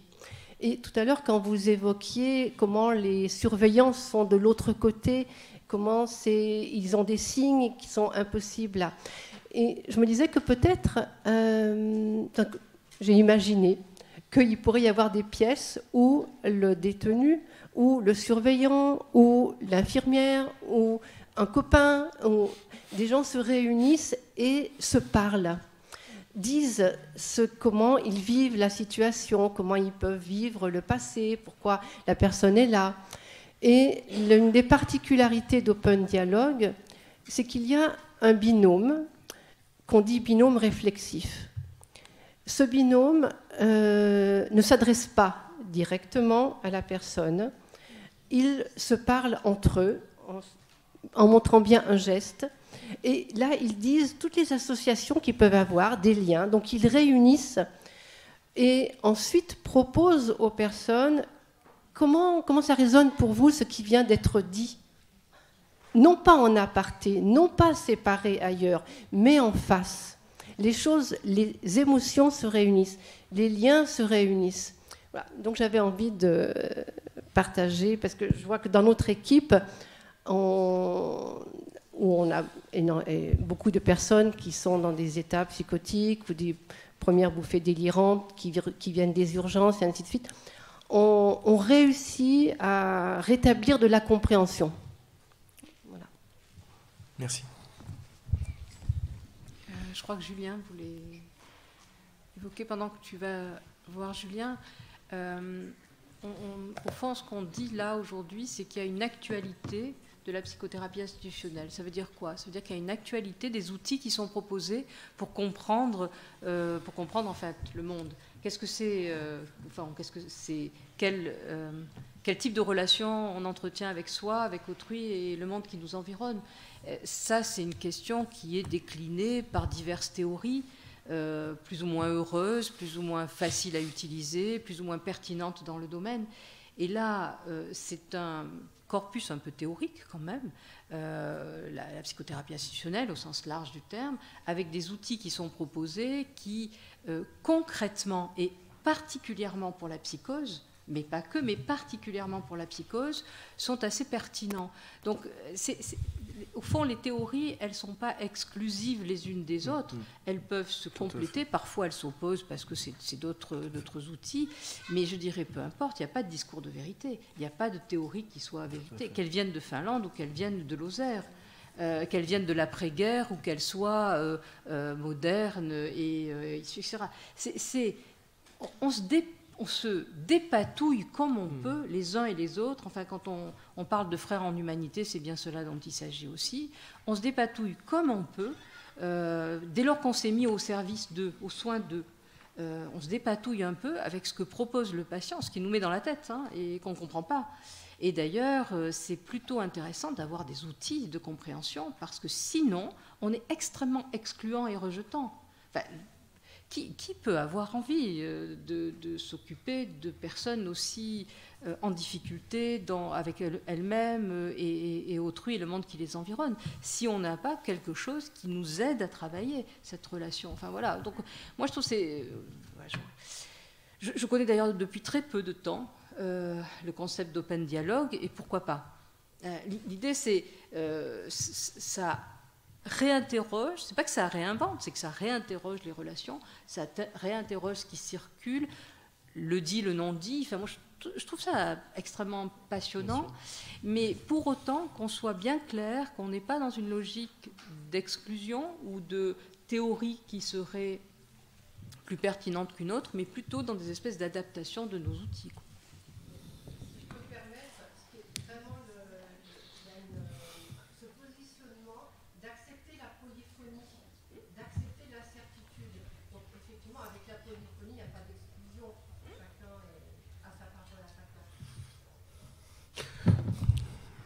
Je suis très heureux de ce que vous venez de dire, parce que effectivement, je trouve qu'on a quand même longtemps souffert de cette espèce de querelle idéologique très, très stérile. Et bon, la clinique qu'on exerce, quand on a 2000 patients sur un secteur, on a besoin de tous les outils. Les patients sont différents. Un enfant qui a 2 ans, qui a des troubles du développement, il n'aura pas les mêmes besoins en termes de réponse, de dispositifs qu'un adolescent suicidaire ou schizophrénique. Et je pense que quand on est à peu près sûr de son histoire, sûr de ses pratiques, évidemment, on ouvre la porte. Et on ouvre la porte à de nouvelles pratiques, à des développementalistes, à l'EMDR, et tout ça enrichit nos propositions de soins cliniques. Et le tissu institutionnel permet de tout à fait articuler ces différentes pratiques. Nous nous retrouvons, nous pensons ensemble, qu'importe si un tel est lacanien, si l'autre est neuropsy, enfin nous pensons ensemble, nous réfléchissons ensemble et nous articulons ces différentes pratiques pour répondre plus précisément des besoins cliniques des patients. J'en suis bien persuadé. Oui. Moi j'ai complètement perdu le fil de ce que je voulais dire. Désolé, mais déjà je voulais te remercier, Elie, d'être intervenu, pour la clarté de ton exposé et pour la puissance que tu arrives à restituer de tous ces concepts là, qui ont maintenant 80 ans, quelque chose de cet ordre-là. Ouais, il y avait la question de l'analyse institutionnelle. Et peut-être pour rebondir sur l'histoire des surveillants, moi j'ai 2 expériences un petit peu contradictoires. D'un côté, j'ai le souvenir d'une réunion qu'on avait organisée, mais plus dans une visée un peu de sensibilisation des surveillants aux problématiques psy, et qui s'était transformée de manière un peu subversive en discussion très franche, et que j'avais trouvé hyper intéressante, parce que les surveillants avaient énormément de... Ils avaient parlé d'ailleurs spontanément des patients avec lesquels ils étaient en difficulté, etc. Et je m'étais dit, bon, il y a peut-être quelque chose à faire de ce côté-là. De notre côté, c'est un peu contraire à la culture, je pense, dans nos services, dans nos hôpitaux, la question du secret médical, etc. Et j'avais eu l'occasion d'en parler avec Marcel Sassolas à l'époque, qui avait justement participé à des groupes de parole avec des surveillants. Il avait fait des vacations dans les années 60, il m'avait raconté avec des surveillants. Il s'était rapidement rendu compte que la grande difficulté, c'était que les objectifs n'étaient pas les mêmes. L'objectif de soins et l'objectif de sécurité. Et que là, il y avait une butée un petit peu indépassable, et qui s'apparente un peu au retour de l'établissement permanent. C'est-à-dire qu'il peut y avoir des moments de relâchement, comme la réunion dont je vous parlais tout à l'heure, où des choses avaient été dites, mais très rapidement, les mécanismes dits d'établissement, opératoires, sécuritaires, etc., reprennent le dessus. Et donc c'est difficile de l'institutionnaliser. Ça ne peut reposer que sur des moments un petit peu subversifs et précaires, quoi, ces choses-là. Et donc c'est dur de trouver un équilibre. Moi, il m'arrive parfois de discuter avec des surveillants de situations comme ça qui leur ont posé problème, mais ça se fait si on disait que toutes les semaines on allait faire une réunion avec les surveillants, je pense que ça ne fonctionnerait pas. Et on serait rapidement en difficulté avec des questions, voilà. Il y aurait un conflit d'objectifs entre nos deux institutions. Ouais. Mais des fois, il y a beaucoup de choses qui se passent très créatives dans le précaire. Je crois qu'on va...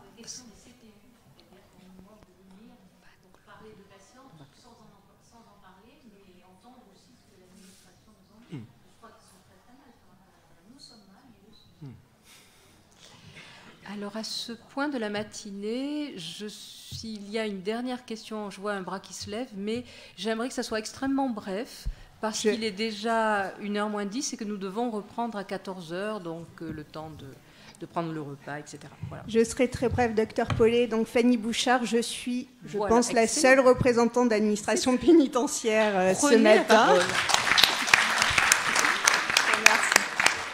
Donc, directrice de prison, je dirige actuellement l'établissement pénitentiaire pour mineurs de Marseille et j'ai travaillé aussi à la Maison centrale d'Arles.